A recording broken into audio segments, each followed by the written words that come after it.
naye okuwasa omukazi atali mulokole kikemo kyennyini.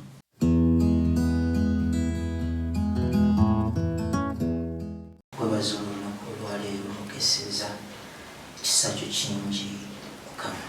Taata omulungi nkwebaza ddala mukyala wange, nkwebaza kubizadde byange Mukama. Otuwadde omukisa, otugabiridde Mukama, otukoze bulungi. Oli Katonda omulungi, gwewekaweka gutusinza, gwewetutendereza Mukama mu maka gano. Era ayi kabaka w'abakabaka Taata, mukyala wange muteeka mu mikono gyo, ayi kabaka w'abakabaka. Mukama mulungamye, muwe amagezi. Byonna tubisabye mu linnya erya Yesu. Amina. Omafeba? Love you. Yenza kukola. Come back. Oyanguwayo. Okay. Kale.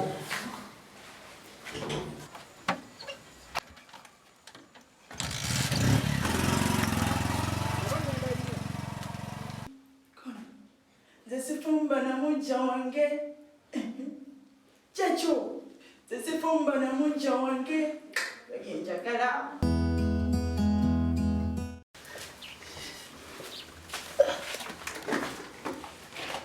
Cha. Dada. Mama Febe. Wena kulese okyatudde. Nonywera n'omwenge mu nnyumba yange. Tokimanyi nti ndi musajja mulokole. Nali manyi olikyuka. Nakulekedde ssente, oli ku bbiya, oli mu kunywa. Essaawa zino naye waliwo ne ku kyokulya ye.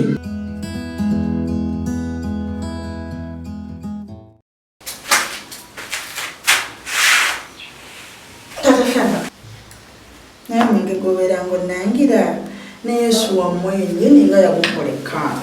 Tegeeza ki? Tegulina buzibu. Omwenge? Gunyako oli. Tewali tosobola kubanga kikujjako. Yesu. Nyako oli. Just a red wine. Aba awulalinga mukisigo nge. Naye Omafebe. Simanyi kikyo njagaza. Nkwagala. Gy'otwala omanyi? Mugulu. Naye sikategedde. Ajja kutegeera akalambo. Kwebadaki. Mukazi anywesiza omwenge. Bwentyo bwentandise okubeera. Naye okuwasa omukazi atali mulokole kikemo kyennyini.